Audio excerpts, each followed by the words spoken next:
सभी सनातनी हिंदू भाइयों को राम राम, हर हर महादेव। इन दिनों यादव और ब्राह्मणों के बीच बहुत ही जंग जैसा माहौल बना दिया गया है और ब्राह्मणों पर तरह तरह के लोग आक्षेप कर रहे हैं, गालियां दे रहे हैं, जबकि ब्राह्मण समाज अनंत काल से, युगों युगों से सनातन धर्म की सेवा और सनातन धर्म का प्रचार प्रसार तथा सभी सनातनी धर्मावलंबियों को धर्म का सही मार्गदर्शन देते आया है। लेकिन आज ब्राह्मणों को विलेन की तरह प्रस्तुत किया जा रहा है और इस सब के सबसे पहले जिम्मेदार हैं तो वो हैं जिन्होंने कथा करवाने के लिए बिना जांच पड़ताल किए, बिना परखे कथावाचक को बुलाया और उसमें बवाल हुआ। आजकल फैशन चल गया है, कथा के नाम पर नाच गाना हो रहा है और मोबाइल नंबर देखे, पोस्टर देखे और बुला लिए किसी भी कथावाचक को, जबकि कथा करवाने से पहले हमें कथावाचक को देखना चाहिए कि वो किस प्रकार से कथा कह रहे हैं, उनकी कथा करने की शैली अच्छी है या नहीं है। जहां पर वो पहले कथा कह रहे हैं वहां पर कथा पहले जाकर के देखना चाहिए कि किस प्रकार से कथा कह रहे हैं, तब जाकर के कथा कहने के लिए बुलाना चाहिए। ये नहीं कि पोस्टर देखे, मोबाइल नंबर देखे और बुला लिए और बाद में बवाल कर दिए। तो ऐसा नहीं होना चाहिए। श्रीमद् भागवत पुराण जो है, इसमें स्पष्ट लिखा हुआ है कि हमें कथा किससे करवानी चाहिए, कथा कहने वाले के अंदर क्या क्या गुण होना चाहिए और कथा कौन करे, कथा कौन ना करे, किससे हमें कथा नहीं सुननी चाहिए या कथा नहीं करवानी चाहिए। श्रीमद् भागवत पुराण के ये जो है प्रथम खंड के 72 पेज नंबर पे दिया हुआ है कि जो वेद शास्त्र की स्पष्ट व्याख्या करने में समर्थ हो, तरह तरह के दृष्टांत दे सकता हो तथा विवेकी और अत्यंत निष्प्रिय हो, ऐसे विरक्त और विष्णु भक्त ब्राह्मण को वक्ता बनाना चाहिए। ये नहीं कि कोई भी आ जाएगा और कथा कहना प्रारंभ कर देगा। आज आप ब्राह्मण को छोड़ करके किसी और को बिठाएंगे, फिर किसी और को बिठाएंगे, आज यादव को बिठाएंगे, कल किसी और को बिठाएंगे, परसों किसी और को बिठाएंगे, तो एक दिन ऐसा आएगा कि जिस तरह से वहां पर छद्म बना करके ब्राह्मण का रूप लेकर के, अग्निहोत्री का टाइटल लेकर के दूसरा व्यक्ति आया था, उसी प्रकार से कोई ब्राह्मण का टाइटल लेकर के दूसरे पंथ को मानने वाला, दूसरे रिलीजन को मानने वाला, दूसरे मजहब को मानने वाला आपके व्यासपीठ पर आके बैठ जाएगा और स्वीट पॉइजन की तरह ऐसा ऐसा बात बोलेगा कि सबका खतना करवा देगा। इसलिए सभी सनातन धर्मावलंबियों से निवेदन है कि कम से कम व्यास गद्दी है उसकी मर्यादा का पालन करें। ये नहीं कि कोई भी आकर के बैठ जाएगा। इस तरह से करेंगे तो आने वाले दिन में कोई कालनेमी भी वेश बदल करके आकर के व्यासपीठ पर बैठ जाएगा और सबका सत्यानाश करवा डालेगा। ये सारी बातों को हमें समझना पड़ेगा। भागवत कथा आपको करना है और भागवत कथा कहना है और सुनना है, तो भागवत पुराण की बात आप मानिएगा कि नहीं मानिएगा, कि अपना दिमाग लगाइएगा। यदि धर्म को मानना है, धर्म की सेवा करना है, धर्म की रक्षा करना है, तो अपने ग्रंथों को मानना होगा। अपना जिद करेंगे तो अपना जिद करके अपना ही सत्यानाश करवा डालेंगे। तो ये सारे चीजों को आपको समझना होगा। उसके बाद लिखा हुआ है कि विष्णु भक्त ब्राह्मण को वक्ता बनाना चाहिए। श्रीमद् भागवत के प्रवचन में ऐसे लोगों को नियुक्त नहीं करना चाहिए जो पंडित होने पर भी अनेक धर्मों के चक्कर में पड़े हुए हैं। यानी एक तो सबसे पहले लिखा हुआ है कि ब्राह्मण को व्यास गद्दी पर बिठाना चाहिए, ब्राह्मण से कथा करवाना चाहिए। उसके साथ साथ वैसे भी ब्राह्मण को नहीं बिठाना चाहिए जो जिसका स्वयं अपने धर्म पर विश्वास नहीं है, जो स्वयं धर्म भ्रष्ट है, जो स्वयं पतित है, जो अपना सनातन धर्म छोड़ करके किसी और के चक्कर में है, जिसको अपने धर्म पर विश्वास ना हो करके किसी और के धर्म पर विश्वास है, तो वैसे ब्राह्मण को भी व्यास गद्दी पर बिठाना नहीं चाहिए। यानी श्रीमद् भागवत के प्रवचन में ऐसे लोगों को नियुक्त नहीं करना चाहिए जो पंडित होने पर भी अनेक धर्मों के चक्कर में पड़े हुए हैं, यानी इधर उधर भटक रहे हैं, अपने धर्म पर विश्वास नहीं है। वैसा व्यक्ति को भी कथा करने नहीं देना चाहिए।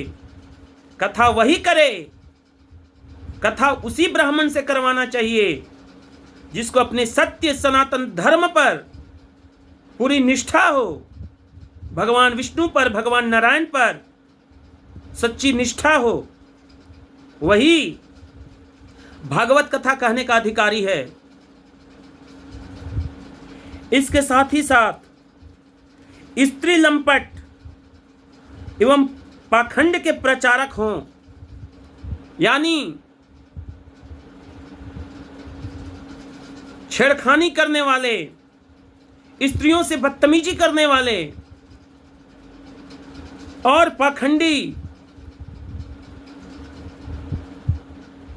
झूठ बोलने वाले, अधर्म करने वाले, वैसे व्यक्ति को भी व्यास गद्दी पर नहीं बिठाना चाहिए। वैसे व्यक्ति से भी कथा नहीं सुननी चाहिए। यानी सबसे पहले तो ब्राह्मण को कथा बांचना है, ब्राह्मण से कथा सुनना है, और ब्राह्मण में भी वो शुद्ध रूप से ब्राह्मण हो। शराब पीने वाला, मांस खाने वाला, छेड़खानी करने वाला, चरित्रहीन आदि व्यक्ति को कथा करने का अधिकार नहीं है। वैसे व्यक्ति से कथा नहीं करवानी चाहिए। कथा उसी से करवाना चाहिए जो परम ज्ञानी हो, एक एक चीजों को समझा समझा करके बोले, जो अज्ञान का विनाश करने वाला हो, अज्ञान को दूर करने वाला हो। वैसे ज्ञानी शुद्ध ब्राह्मण को, सत्यनिष्ठ ब्राह्मण को, धर्मात्मा ब्राह्मण को व्यास गद्दी पर बिठाना चाहिए। ऐसा आपका श्रीमद् भागवत पुराण कह रही है। और आप अपना दिमाग लगाइएगा, तो आज कोई और, परसों कोई और, ऐसे ऐसे आपका व्यास गद्दी भ्रष्ट हो जाएगा और आपके व्यास गद्दी पर सनातन धर्म का द्रोही आकर के विराजमान हो जाएगा कालनेमी के रूप में। ऊपर से राम राम कहेगा, ऊपर से कृष्ण कृष्ण कहेगा और भीतर से किसी और का वो नाम जपने वाला होगा और धीरे धीरे आपको स्वीट पॉइजन देते हुए सनातन धर्म से भ्रष्ट करेगा, कृष्ण भगवान से भ्रष्ट करेगा, राम जी से विरक्त करेगा, महादेव से दूर करेगा, मां जगदम्बा से दूर करेगा। फिर शांति से कहेगा कि सनातन में क्या रखा है, चलो इसमें आ जाओ, उसमें आ जाओ। बहुत सारे अभी ऐसे कॉलोनी में घूम रहे हैं, ब्राह्मण के वेश में, शिखा रख करके, तिलक लगा करके, भगवा वस्त्र पहन करके, ओम का लॉकेट लगा के, रुद्राक्ष का माला पहन के, तुलसी माला पहन के, तरह तरह का भेष बना करके ब्राह्मण के रूप में, साधु के रूप में घूम रहे हैं, लेकिन अंदर से वो कुछ और हैं। तो जितने भी सनातनी धर्मावलंबी हैं, भाई बंधु हैं, हम सभी को इस बात को समझ करके कार्य करना है। सनातन धर्म को मिटाने के लिए बहुत से सनातन धर्म के शत्रु हाथ धो करके पड़े हुए हैं, पूरी तरह से अपना बुद्धि, दिमाग, ज्ञान, पैसा, शक्ति, बल, जन बल, धन बल, बुद्धि बल सब लगा रहे हैं। तो ऐसे समय में हमें धर्म के अनुसार, अपने धर्म ग्रंथों के अनुसार चलने की आवश्यकता है, ना कि अपना जिद पकड़ने की आवश्यकता है। ये जो वर्ण है, जातियां हैं, ये अपनी अपनी रिस्पॉन्सिबिलिटी है, अपना अपना जिम्मेदारी को संभालना है।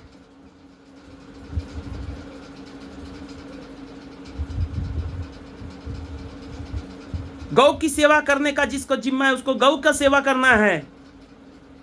सब जातियां श्रेष्ठ है, सब वर्ण अपने अपने जगह पर श्रेष्ठ है, सबका अपना अपना जिम्मेदारी है, जवाबदेही है।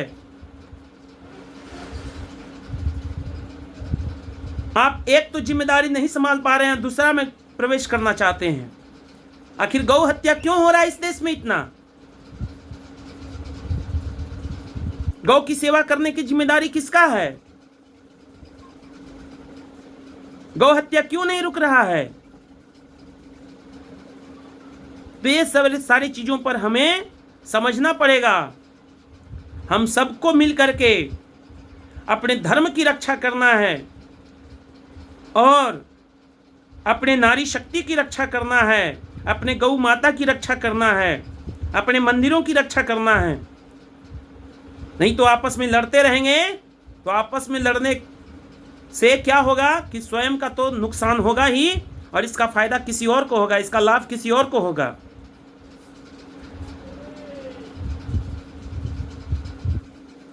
उसके बाद यदि पता चल ही गया था कि जो कथा कहने वाला यादव है, तो उसका शिखा काटने का क्या आवश्यकता था? यदि वह ब्राह्मण नहीं था तो कम से कम यादव तो था ही, हिंदू तो था ही। हिंदू चाहे ब्राह्मण हो चाहे कोई और हो, शिखा रखने का सबको अधिकार है, सब कोई शिखा रख सकता है। कानून हाथ में लेने की क्या आवश्यकता था? कानून हाथ में लेने की वजह से आपके ऊपर लोग आज थू थू कर रहा है, ब्राह्मणों के ऊपर थू थू कर रहा है। गलती किया एक गांव का आदमी, गलती किया 2 4 10 आदमी, और गाली सब ब्राह्मणों को दिया जा रहा है।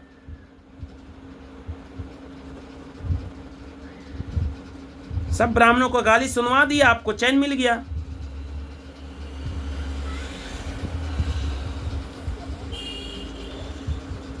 उसके बाद मीडिया, भारतीय मीडिया जो है वो ब्राह्मण को विलेन बनाने पर तुल गया। अरे आप एक पक्ष की बात सुनिएगा तो दूसरा पक्ष का बात बिना सुने आप कैसे कोई भी रिपोर्टिंग कर दीजिएगा? जब रिपोर्टिंग किया जाता है तो दोनों पक्ष का बात सुना जाता है। ये नहीं कि एक पक्ष का बात सुने और दूसरा पक्ष का बिना बात सुने ही हम उस पक्ष को दोषी ठहरा देंगे, जज बन जाएंगे। आप रिपोर्टर हैं, आपको जज बनने का कोई अधिकार नहीं है। जज भारतीय न्यायालय में बैठता है, ये नहीं कि आप ही जज बन जाइएगा। दूसरा पक्ष का कहना है कि हमारे साथ छेड़खानी किया गया, तब जाकर के हमने इनका डिटेल्स मांगना प्रारंभ किया तो पता चला कि आधार कार्ड में अग्निहोत्री लिखा हुआ है। यदि वह इतना ही सच्चा यादव है, इतना ही सच्चा वो व्यक्ति यादव है, इतना ही सच्चा यादव था, तो अग्निहोत्री टाइटल के साथ क्यों आया था? पहले ही बता देता, भाई हम यादव हैं, कथा सुनना है सुनो, नहीं सुनना है मत सुनो। जिसको सुनना होता सुनता, जिसको नहीं सुनना होता वो नहीं सुनता। बाल मुड़वाने का दूर की बात था, उससे कथा ही नहीं करवाया जाता और कोई लड़ाई झगड़ा नहीं होता। लेकिन आग लगाना था, समाज में विद्वेष फैलाना था, लड़ाई करवाना था। और बहुत सारे ऐसे राजनीतिक नेता हैं जो चाहते हैं कि हिंदू आपस में लड़ते रहे और इनसे विकास तो इनको करना नहीं है, काम तो करना नहीं है, केवल लड़वा करके वोट लेना है। तो ये सारे चीजों को सभी सनातनी धर्मावलंबियों को समझना होगा।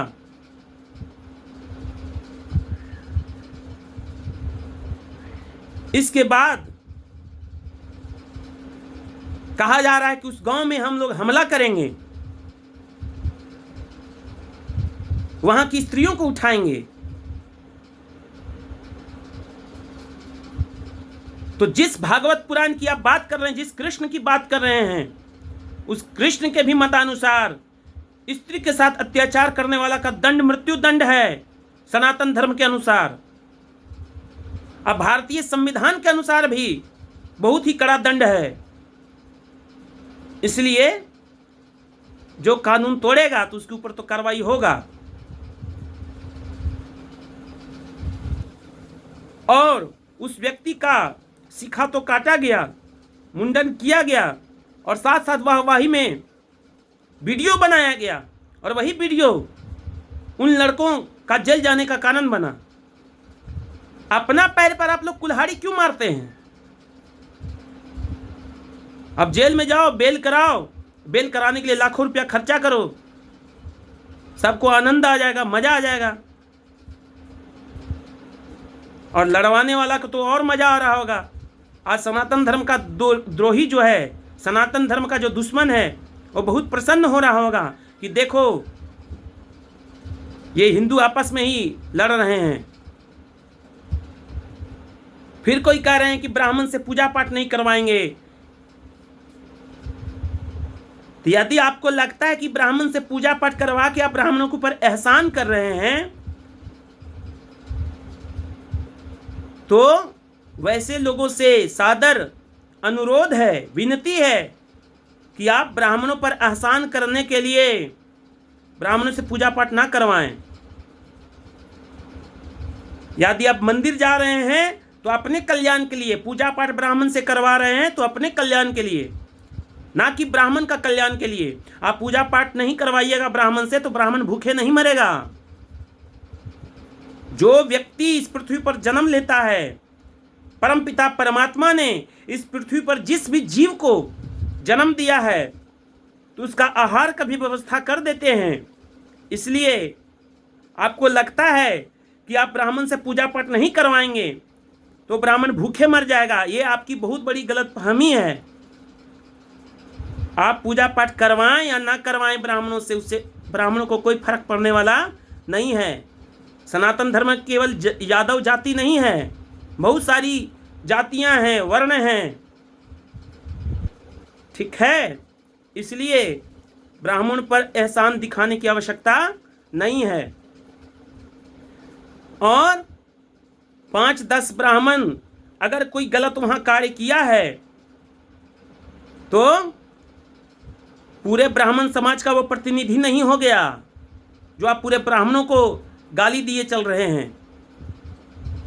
यदि पूरा गांव भी मिल करके, पूरा उस गांव का ब्राह्मण ने भी कानून हाथ में लिया है, तो पूरा गांव वाला ब्राह्मण पूरे सनातन धर्म का प्रतिनिधि नहीं हो गया, जो आप सभी ब्राह्मणों को गालियां देंगे। और आप यदि गाली देंगे तो उधर से भी गाली मिलेगा, क्योंकि क्रिया का प्रतिक्रिया होता है। जैसा क्रिया कीजिएगा वैसा प्रतिक्रिया होगा। ब्राह्मणों ने गलती किया, उनको जेल हुआ। फिर यादवों ने भी प्रतिक्रिया दिया, उस गांव पर हमला किया, तो उनको भी जेल हुआ। और जिसको जिसको गर्मी है कानून तोड़ते जाइए, सब लोग जेल में जाते जाइए। सबका गर्मी कानून में केस लड़ते लड़ते शांत हो जाएगा। भारतीय कानून में केस लड़ना कितना महंगा है सबको पता है। जिसके ऊपर केस लड़ाता है ना, जिसके ऊपर केस आता है, तो उस व्यक्ति के साथ साथ पूरा परिवार पिस जाता है। तो ये सारे चीजों को समझने की आवश्यकता है और आपस में लड़ने के स्थान पर मिलजुल करके रहने की आवश्यकता है। जो गलती करेगा वो जेल जाएगा, जो गलती करेगा कानून तोड़ेगा उसके ऊपर कार्रवाई होगा, ना कि अपने से कानून हाथ में ले लेना है। जाति के नाम पर लड़ने के लिए आपके अंदर मर्दानगी पूरा फूट फूट कर बाहर आ जाता है, लेकिन जब धर्म की रक्षा की बात आता है तो आपका मर्दानगी जो है कहां जाकर के सो जाता है। उस समय क्यों नहीं कोई बाहर निकलता है? क्यों हिंदुओं को मरने के लिए छोड़ देता है? क्यों मंदिर टूटने के लिए छोड़ देता है? क्यों गायों को कटने के लिए छोड़ देता है? धर्म के लिए क्यों नहीं आते हो? जाति के नाम पर लड़ने के लिए आ जाते हो। अपने आप को सच्चा मर्द समझते हो, पुरुष समझते हो, योद्धा समझते हो, तो जाति के नाम पर लड़ने के स्थान पर धर्म की रक्षा करना प्रारंभ करो। नहीं तो आपस में ज्यादा लड़ाई झगड़ा करोगे तो आपस में कट कट के मर जाओगे और इस सब का लाभ सनातन धर्म के शत्रुओं को होगा।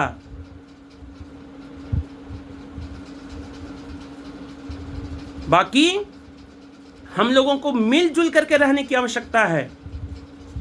सनातन धर्म में कहा जाता है सनातन धर्म की जय हो, अधर्म का नाश हो, प्राणियों में सद्भावना। हिंदुओं में एकता हुआ नहीं है, हिंदुओं में सद्भावना हुआ ही नहीं है। चले हैं प्राणियों में सद्भावना करने के लिए।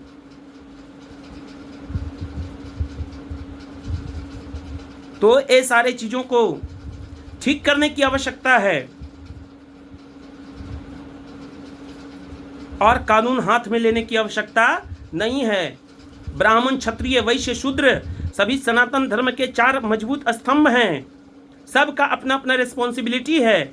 सब अपना अपना रिस्पॉन्सिबिलिटी अच्छा से निभाएं और अच्छे तरीके से सनातन धर्म की रक्षा करें। इसी में सबका कल्याण है। बाकी सभी भाइयों को जय सिया राम, हर हर महादेव।